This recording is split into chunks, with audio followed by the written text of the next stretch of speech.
मैं तरुण नायक व्यापम इकोसिस्टम की क्लास में आप सभी का स्वागत करता हूं। इस चैनल में हम लोग अभी जो pre BEd CG pre BEd 2025 का जो पेपर हुआ है, ठीक है, उस पेपर का वन बाय वन एक एक सेक्शन करके पेपर का एनालिसिस कर रहे हैं, ठीक है। और जो भी एक एक्सपेक्टेड आंसर है वो हम लोग रख रहे हैं, ठीक है। व्यापम कुछ दिनों में इसका मॉडल आंसर जारी कर देगा, तो आप उससे भी मिलान कर लीजिए। इसमें मैक्सिमम क्वेश्चन जो हैं मैं ऑथेंटिक बुक वगैरह से भी आंसर लिया हुआ हूँ, ठीक है। तो आपको एक आइडिया हो जाएगा। लास्ट ईयर के जैसे इस साल भी जो अपियरिंग कैंडिडेट हैं, ठीक है, अपियरिंग कैंडिडेट हैं और जो नंबर ऑफ सीट है, ठीक है, वो उनमें बहुत गैप है ना। तो लास्ट ईयर भी ऐसा हुआ था कि कुछ लोगों के अच्छे खासे मार्क्स भी आए थे, फिर भी थोड़ा सा उनको एडमिशन वगैरह नहीं मिला था, ऐसा है ना। तो इस बार भी लास्ट ईयर के कंपेयर में, लेकिन इस बार थोड़ा सा पेपर जो था वो इजी था, ठीक है। तो कट ऑफ वगैरह थोड़ा सा ज़्यादा जाने के चांसेस हैं, है ना, क्योंकि मैं दो पेपर, एक मेंटल एबिलिटी का, ठीक है, और एक जो है हमारा रीजनिंग का, दोनों पेपर का मैं अपने चैनल व्यापम इकोसिस्टम में अपलोड कर चुका हूँ और उसका एक प्ले लिस्ट भी बना दिया हूँ, आप जाके उसको देख सकते हैं, ठीक है। तो हम टाइम वेस्ट ना करते हुए पेपर का एनालिसिस करते हैं। मैं आपसे ये बात कर रहा हूँ कि अगर आपने अपना आंसर चेक भी कर लिया है तो एक बार टाइम दे करके आंसर को आप एक बार वेरीफाई कर लीजिए, है ना। चलिए फिर हम लोग पेपर का एनालिसिस स्टार्ट करते हैं, ठीक है। ये जो मेरे पास है वो सेट सी है। आपके पास जो भी सेट होगा, मैं स्क्रीन पे पेपर जो है वो डिस्प्ले कर दे रहा हूँ, आप देखते हुए चलेंगे। आज हम लोग हिंदी, इंग्लिश और जो जीएस है उस वाले सेक्शन का हम लोग यहाँ पे बातें करेंगे, ठीक है। तो पहले हम लोग हिंदी वाला सेक्शन देख लेते हैं। मेरे सेट सी में हिंदी का क्वेश्चन जो है क्वेश्चन नंबर 81 से स्टार्ट हुआ है, ठीक है। तो ठीक है, हम लोग क्वेश्चन नंबर 81 देखते हैं क्या दिया है। क्वेश्चन नंबर 81 दिया है, स्पर्श व्यंजन के त वर्ग का सही अनुक्रम है, ठीक है। देखो स्पर्श व्यंजन जो है टोटल 25 होता है। ये त वर्ग के बारे में बोला है, तो त वर्ग में 5 होता है, त, थ, द, ध और न, ठीक है। तो ए, सी, डी, ई और ए, एक मिनट थोड़ा सा मिस्टेक हो गया है, त, थ, द, ध, न। तो यहाँ पे त ए आ गया, थ जो है हमारा सी आ गया, और द जो है डी है, और ध, और उसके बाद हमारा नौ जो है बी है, ठीक है। तो ये बी, ऐसा ऑप्शन कौन सा है? तो ए सी डी, ए सी डी और ए सी डी ई बी, ये हमारा 81 का जो है डी ऑप्शन जो है वो करेक्ट होगा, ठीक है। आगे देखते हैं हम लोग क्वेश्चन नंबर 82। क्वेश्चन नंबर 82 में देखिए क्या हुआ है, बहुब्रीही जो है समास के बारे में पूछा हुआ है। देखिए बहुब्रीही समास में क्या होता है, इस सामासिक पद में कोई भी पद प्रधान नहीं होता, कोई भी पद जो है प्रधान नहीं होगा, है ना। समस्त पदों से भिन्न पद व्यक्ति वस्तु का बोध होता है। देखिए क्या होता है, जैसे लंबोदर, लंबा है उदर जिसका, गणेश जी, ठीक है। तो यहाँ पे देखो जो जितने भी हमने स्टार्टिंग में बोला लंबा है उदर जिसका, ठीक है, यहाँ पे ये इंपॉर्टेंस नहीं है, लेकिन जो थर्ड इंडिकेट कर रहा था लंबोदर का, श्री गणेश जी वाला में ऐसा में करके, है ना। दशानन, 10 जिसके सिर हैं, दशानन मतलब, तो किसको इंडिकेट कर, रावण को। तो यहाँ पे क्या होता है, उस टाइप के यहाँ पे सामासिक पद आते हैं, है ना। समस्त पदों में से भिन्न पद व्यक्ति वस्तु का बोध होता है, ठीक है। तो यहाँ पे देखो क्या बोल रहा है, जब दो सामासिक पद अपने अवयवों से भिन्न वस्तु व्यक्ति का बोध कराते हैं तो बहुब्रीही समास का होता है। तो ये असर्शन जो है हमारा क्या है, करेक्ट है, ठीक है। रीजन में क्या दिया है, इनमें दोनों पद प्रधान होते, नहीं, इनमें दोनों पद प्रधान नहीं होते, दोनों पद को छोड़ के कोई और पद होता है, तो ये इनकरेक्ट है। ये क्या है, इनकरेक्ट है। तो ऐसा ऑप्शन जिसमें ए असर्शन जो है करेक्ट हो और रीजन जो है गलत हो, तो यहाँ पे हमारा 82 का ऑप्शन जो सी है वो करेक्ट जाएगा, 82 का सी जाएगा, ठीक है। आगे देखते हैं हम लोग 83। 83 में क्या दिया है, 83 में क्या दिया है, अध्यादेश का अर्थ होता है। देखो अध्यादेश क्या होता है? अध्यादेश इसको ऑर्डिनेंस बोलते हैं, ठीक है। अध्यादेश जो है राष्ट्रपति के द्वारा जो है जारी किया जाता है। राज्य द्वारा निकाला गया आधिकारिक आदेश, राज्य द्वारा निकाला गया आधिकारिक आदेश अध्यादेश होता है। विशेष समय तक ही लागू होता है, ये जो है विशेष समय तक ही लागू होता है। तो यहाँ पे देखो ऑप्शन सी, आदेश जो किसी विशेष समय तक ही लागू होगा। तो 83 का भी हमारा कौन सा ऑप्शन जाएगा? 83 का भी हमारा सी ऑप्शन जाएगा, ठीक है। आगे देखते हैं 84। देखो 84 का लोकोक्ति को उचित क्रम में रखिए, ठीक है। लोकोक्ति को उचित क्रम में लिखिए, है ना। तो देखिए यहाँ पे क्या है, दुविधा में आप अरेंज करेंगे तो सी, दुविधा में, ठीक है, दोनों गए, दुविधा में सी आया, दोनों गए ए आया, ठीक है। माया मिली न राम, ठीक है। तो हमारा देखो दुविधा में दोनों गए, माया मिली न राम, ठीक है। तो सी ए बी और डी, सी ए बी और डी, ये कौन सा ऑप्शन है? सी ए बी और डी। हमारा 84 का क्या है? 84 का जो है हमारा सी ए बी डी, ऑप्शन जो है बी करेक्ट है, ऑप्शन बी क्या है? करेक्ट है, ठीक है। देखिए यहाँ पे एन मैंने नोट किया है, तो यहाँ पे जो नालंदा वाला बुक्स है वहां से मैंने उसको वेरीफाई किया है, आप उसको देख सकते हैं, वहीं से आंसर लिया हूं मैं, ठीक है। ठीक है, इस सूची में ऐश्वर्य के विलोम शब्द, ऐश्वर्य का विलोम शब्द जो है कृपणता होता है या विपन्नता होती है, ठीक है ना। तो यहाँ पे ऐसा कौन सा ऑप्शन है जिसमें कृपणता और विपन्नता हो?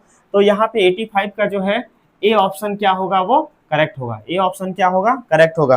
86 का तो बिल्कुल आपको पता होना चाहिए, समास के बारे में दिया है, अव्ययी भाव समाज, कर्मधारय समाज, द्विगु समाज और द्वंद्व समाज, ठीक है।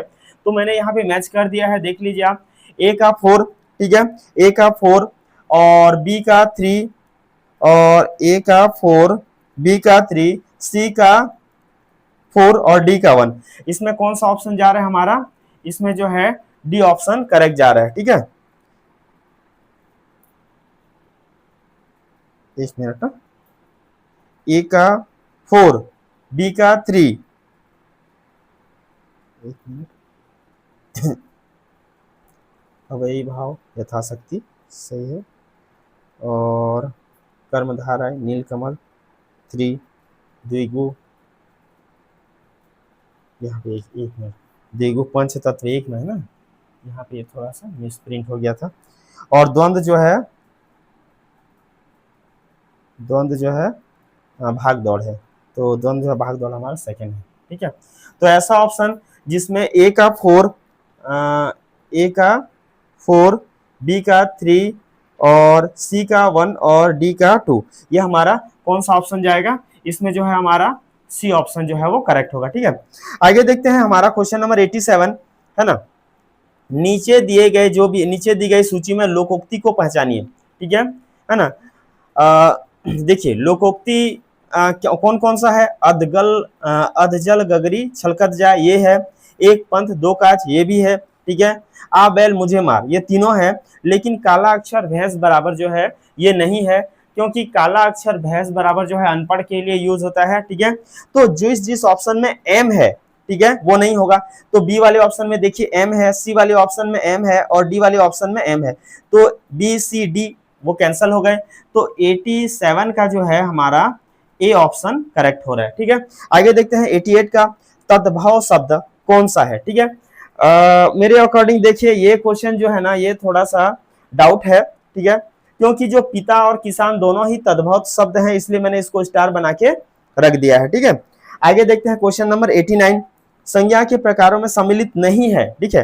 देखियो संज्ञा के 3 प्रकार होते हैं, व्यक्तिवाचक, जातिवाचक और भाववाचक। बी सी डी सब होंगे, ए वाला जो है वो नहीं होगा, जो है कर्मवाचक संज्ञा नहीं होता, ठीक है। 90 का देखते हैं, तो मुहावरा मूल रूप से किस शब्द का है? तो मुहावरा जो है अरबी है, ठीक है। ये भी मैंने नालंदा वाले बुक से सर्च करके लिया है, ठीक है। मुहावरा का जो है अरबी है, अरबी कौन सा ऑप्शन है? 90 का हमारा कौन सा ऑप्शन जाएगा? इसका भी ऑप्शन जो है ए जाना चाहिए, ठीक है। अब देखते हैं हमारा यहाँ तक हिंदी खत्म हो गया, इंग्लिश में देखते हैं, ठीक है। अब इंग्लिश वाले सेक्शन में 91 से स्टार्ट हो रहा है, ठीक है।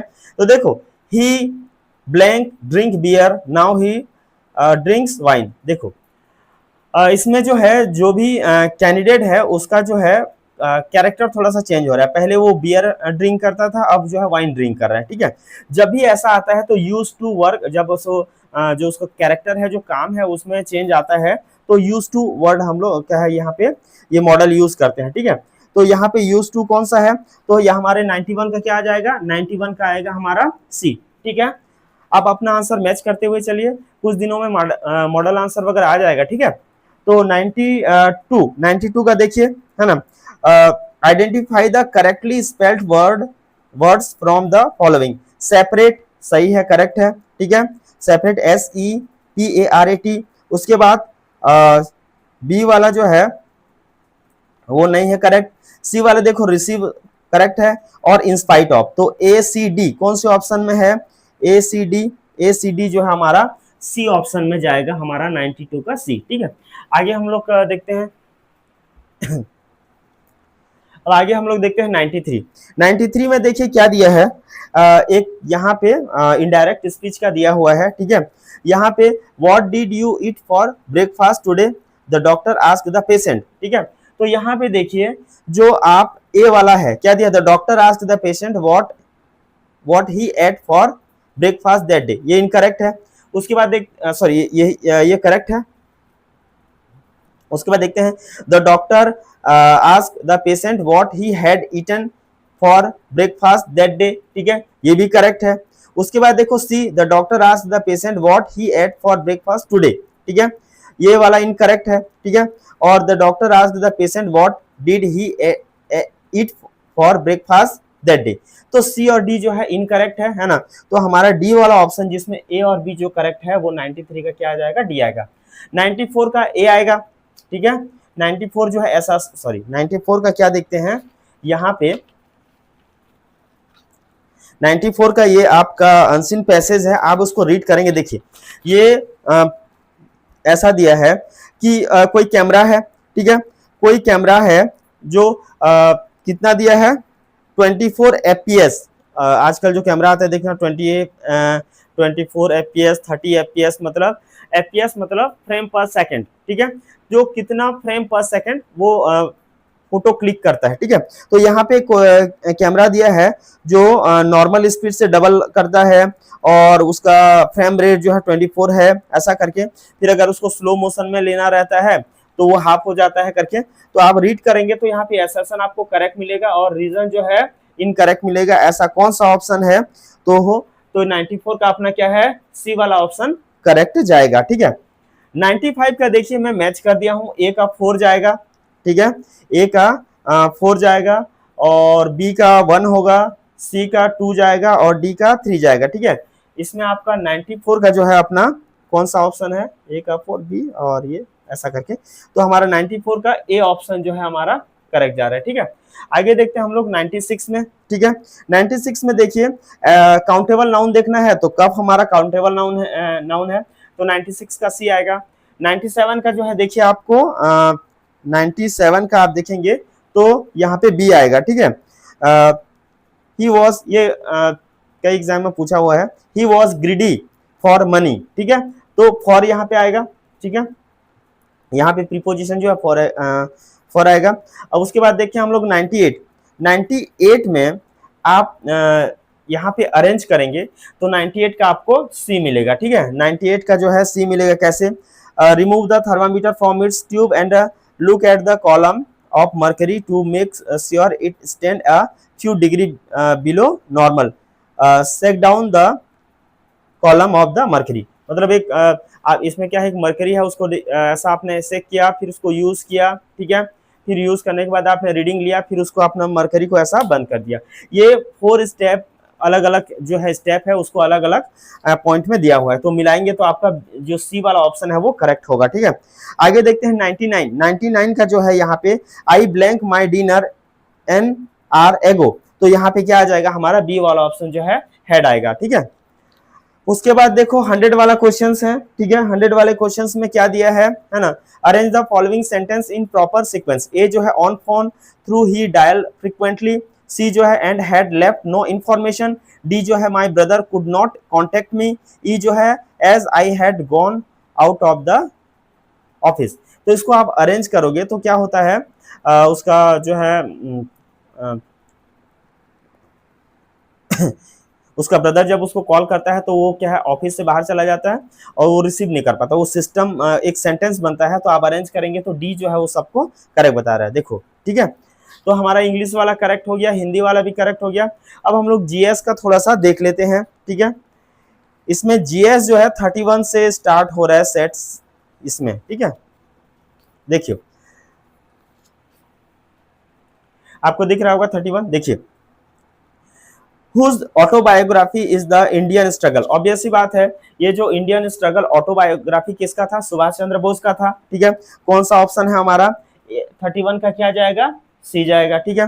32 का देखिए, which of the following soil of India is called brick soil, ठीक है। तो ऑब्वियस सी बात है ये लेटेराइट है, तो 32 का क्या जाएगा, बी वाला ऑप्शन जाएगा, क्या जाएगा, बी वाला। ये जो ब्रिक सॉइल जो है लेटेराइट है। 33 का देखिए, 33 का क्या क्वेश्चन पूछ रहा है, what is a key benefit of sports integrated learning as emphasized in NAP, ठीक है, नेशनल जो है अपना अभी एजुकेशन सिस्टम वाला चल रहा है NAP 2020, ठीक है। तो इसमें देखिए बी वाला जो है, ठीक है, development of life skill like team work and discipline, development of life skills like team work and discipline, ये वाला जो है हमारा करेक्ट होगा, ठीक है।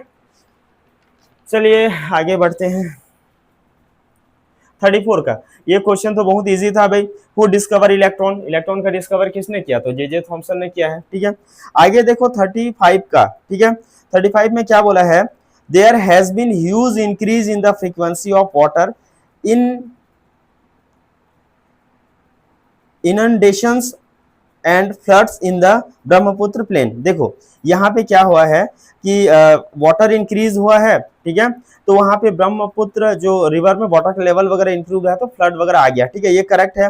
The slope of the Brahmaputra plain is very slow, हाँ ठीक है, ये रीजन है, लेकिन बहुत सारे रीजन होता है फ्लडिंग के लिए, तो ये करेक्ट एक्सप्लेन नहीं कर पा रहा। कहने का मतलब है कि ब्रह्मपुत्र रिवर में वाटर का लेवल वगैरह इंक्रीज हुआ है तो वहां पे फ्लड आ गया, ठीक है। लेकिन यहाँ पे ये बोल रहा है the slope of Brahmaputra plain is very slow, जो स्लोप को ही रीजन बता दिया है वो इनकरेक्ट, क्योंकि वो आप ये बोल सकते हैं कि फ्लडिंग के लिए रीजन ऐसा हो सकता है कि हैवी वाटर, हैवी रेन भी हुआ होगा, है ना, और वहाँ पे प्रॉपर जो है प्लांट वगैरह भी नहीं होंगे जो सॉइल को होल्ड करके रखें। मीन्स फ्लडिंग के लिए बहुत सारे रीजन है, यही रीजन जो है काफी नहीं है, ठीक है। तो 35 का हमारा कौन सा ऑप्शन जाएगा, बी वाला जाएगा, ठीक है। 36 में देखते हैं, ठीक है, ये देखो मुख्यमंत्री ग्राम सड़क एवं विकास योजना, ये 100% स्टेट फंडेड है और 23 अप्रैल को 2011 को स्टार्ट हुआ था, ठीक है। तो ऐसा कौन सा ऑप्शन है जिसमें फर्स्ट और सेकंड जो है करेक्ट हो, तो हमारा 36 का कौन सा ऑप्शन जाएगा, बी वाला ऑप्शन जाएगा। आगे देखते हैं 37 को, ठीक है। 37 में देखिए आंसर मैं यहाँ पे आपको स्क्रीन पे डिस्प्ले कर दे रहा हूँ, ठीक है, आप देख लेंगे, ठीक है। आगे हम लोग देखते हैं 38 का। देखिए 38 बहुत एक इंटरेस्टिंग क्वेश्चन है ना। इसमें देखिए 1608 को यहाँ पे हुआ क्या है, देखो question number 38, choose the correct option for the assertion and reason given below. assertion क्या बोल रहा है, the British establish their first factory in south at, है ना, मसूली पटनम इन 1611, ये assertion बोल रहा है। रीजन क्या बोल रहा है, the condition were more favourable for British in the South India as they did not have to face any powerful Indian government there, ठीक है। मीन्स ये बोल रहा है कि जो ब्रिटिशर्स थे उन्होंने अपना फर्स्ट जो है फैक्ट्री कहाँ पे, मसूलीपट्टनम में जो साउथ में है वहां पे उन्होंने उसको स्टेब्लिश किया, और ईयर क्या था, 1611 में था, ऐसा करके यहाँ पे दिया हुआ है, ठीक है। आगे देखते हैं हम लोग कि ये जो था रीजन क्या बोलता है कि उन्होंने यहाँ पे, इसलिए दक्षिण भारत में परिस्थितियां अंग्रेजों के अधिक अनुकूल थी, वहां उन्हें किसी शक्तिशाली भारतीय सरकार का सामना नहीं करना पड़ा। देखो ये गलत है एक्चुअली में, देखो थोड़ा सा मैं हिस्ट्री बताऊं, 1608 में जो ब्रिटिशर्स थे वो अपना फर्स्ट कंपनी कहाँ पे स्टार्ट करना चाहते थे, सूरत में स्टार्ट करना चाहते, ठीक है, ठीक है। लेकिन यहाँ पे क्या है, उनको परमिशन प्रॉपर इस टाइम पे नहीं मिल पाया, ठीक है। तो उन्होंने 1611 में जो मसूलीपट्टनम है वहां पे टेम्पररी अपना फैक्ट्री स्टार्ट कर दिया था, ठीक है। उसके बाद वो 1613 में, ठीक है, 1613 में जो सूरत में है फिर से परमानेंट अपना फैक्ट्री क्या उन्होंने स्टार्ट किया, ठीक है। तो ये करेक्ट है, असर्शन करेक्ट है, रीजन जो बोला गया है वो इनकरेक्ट है, ठीक है। तो यहाँ पे क्या है 38 का, यहाँ पे सी ऑप्शन जाना चाहिए, ठीक है। 39 का देखिए क्या है, बहुत अच्छा क्वेश्चन है।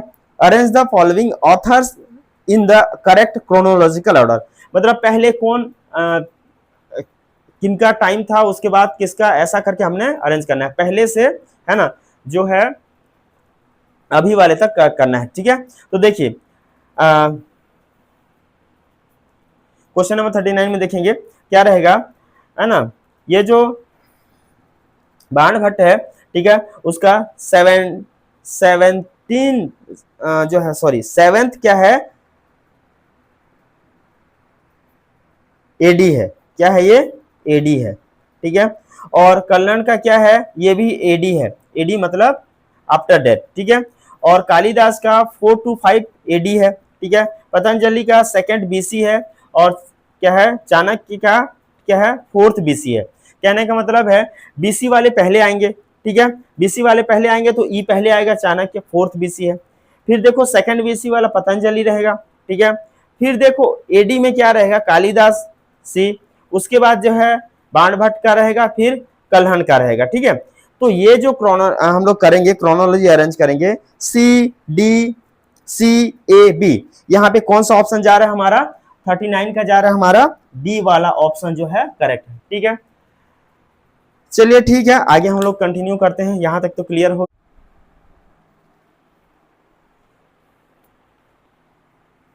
ठीक है। आगे हम लोग देखते हैं हमारा जो बचा हुआ क्वेश्चन है, ठीक है।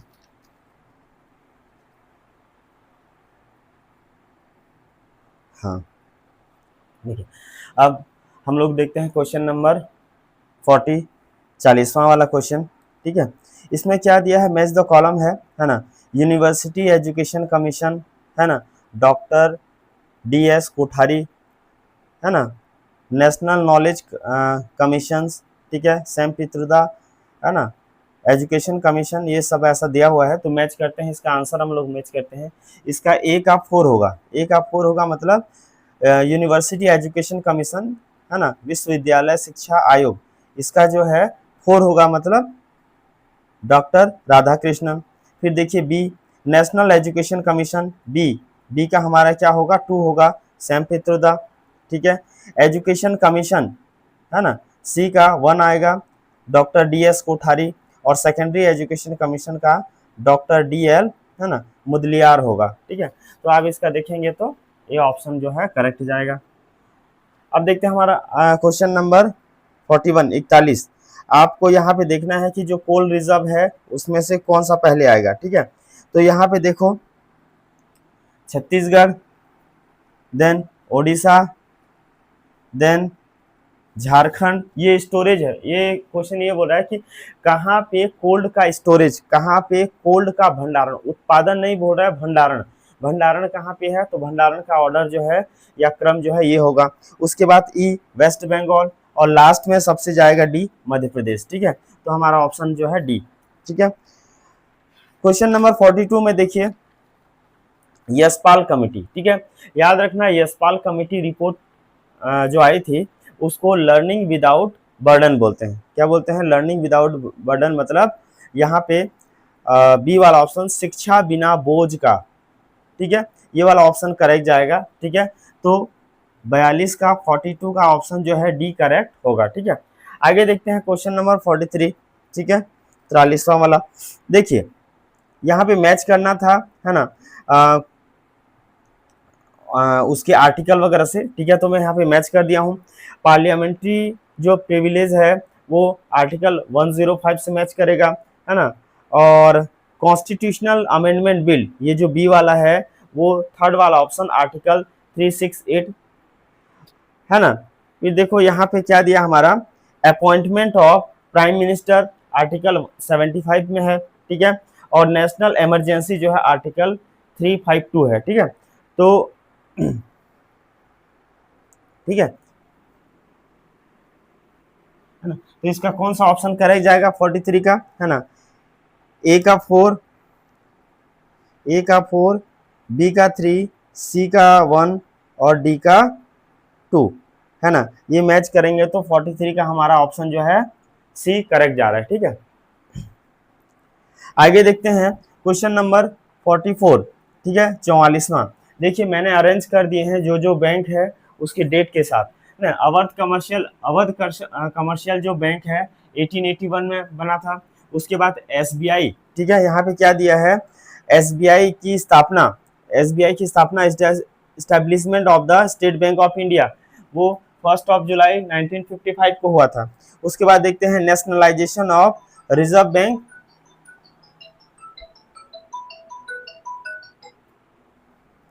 Nationalisation of reserve bank of India, ठीक है। Nationalisation of reserve bank of India जो है वो 1 जनवरी 1949 को हुआ था, ठीक है। फिर देखते हैं नेशनलाइजेशन ऑफ बैंक्स, वो क्या था 19 जुलाई 1969। आरबीआई वाला जो लास्ट ऑप्शन है, आरबीआई की जो स्टैब्लिशमेंट है, रिजर्व बैंक ऑफ इंडिया का जो स्थापना है वो क्या हुआ था, मैंने अरेंज किया है। तो ए पहले आएगा, फिर ई, फिर सी, फिर बी, फिर डी। तो हमारा ऑप्शन जो है सी करेक्ट होगा, ठीक है। क्वेश्चन 45 में देखो आपको डिजीज को ऑर्गन से मैच कराना है ना। तो मैंने मैच करा दिया है, ए का डी और 2 का ए, 3 का बी और 4 का सी। तो यहाँ पे ऑप्शन जो है बी करेक्ट है। आगे हम लोग देखते हैं क्वेश्चन 46 का, ठीक है। 46 में देखो NEP 2020 recommends yoga education as a mean to promote holistic development and wellbeing, ठीक है। राष्ट्रीय शिक्षा नीति 2020 योग शिक्षा को समग्र विकास और कल्याण को बढ़ावा देने के साधन के रूप में अनुशंसा करती है। बिल्कुल सही है, ठीक है। तो ये जो है हमारा असर्शन जो है वो क्या है, करेक्ट है ना। और रीजन को देखते हैं, तो रीजन क्या दिया है, yoga education focuses solely on physical posture and breathing techniques. हाँ देखो, योगा एजुकेशन में यहाँ पे जो है योग शिक्षा केवल शारीरिक मुद्राओं, आसानों और श्वास तकनीकों पर केंद्रित करता है। ये गलत है, ये जो है इनकरेक्ट है, ठीक है। तो एसर्शन सही है और रीजन गलत है। तो कौन सा ऑप्शन आएगा हमारा, ऑप्शन जो है यहाँ पे 46 का सी आएगा, ठीक है। 47 में जाते हैं, which sector contribute the most highest percentage to gross domestic product of Chhattisgarh. तो यहाँ पे आएगा हमारा ए एग्रीकल्चर, ठीक है। आगे देखते हैं 48, ठीक है, which statement is correct regarding the joint session of parliament. देखिए ये क्वेश्चन नंबर 47 का 2 मिनट इधर मैं आपको बता देता हूँ। देखिए ज्वाइंट सेशन के बारे में आर्टिकल अनुच्छेद 108 में बताया गया है ना। ज्वाइंट सेशन बुला कौन सकते हैं, कॉल कौन कर सकता है, प्रेसिडेंट कर सकते हैं, ठीक है। और इसका जो प्रिसाइड है, ठीक है, इसकी जो अध्यक्षता है कौन करेगा, तो लोकसभा जो स्पीकर है वो करेंगे। अगर ये एब्सेंट रहेंगे तो लोकसभा जो डेप्यूटी स्पीकर है वो इसकी अध्यक्षता करेंगे। अगर ये एब्सेंट रहे ना तो जो राज्यसभा का डेप्यूटी स्पीकर है वो करेंगे, ठीक है। तो यहाँ पे जितने भी ऑप्शन है सब करेक्ट है ना। तो 48 का जो है क्या जाएगा हमारा, डी वाला ऑप्शन जो है वो करेक्ट जाएगा, ठीक है। 49 में देखते हैं हम लोग, ठीक है। यहाँ पे जो है हु वर शूद्रास, शूद्र कौन थे, ठीक है। ये बुक जो है इसकी रचना किसने की थी, है ना। तो यहाँ पे डॉक्टर बाबा साहेब अम्बेडकर। यहाँ पे जो है सी वाला ऑप्शन जो है वो करेक्ट जाएगा, किसका, 50 का, ठीक है। सॉरी 49 का सी वाला जाएगा। 50 का देखते हैं, 50 का क्या आ जाएगा हमारा, सी वाला जो ऑप्शन है वो करेक्ट है, ठीक है। ठीक है, थैंक यू फ्रेंड्स। आपने अपना आंसर एक बार क्रॉस चेक कर लिया होगा, ठीक है। अब देखो कुछ दिनों में क्या है, हमारा मॉडल आंसर जो है व्यापम आ जाएगा। उसके अकॉर्डिंग आप देखना आपका कितना करेक्ट हो रहा है, ठीक है। आंसर के बाद फिर क्या होता है, उसमें दावा आपत्ति होती है, फिर एक फाइनल आंसर आता है।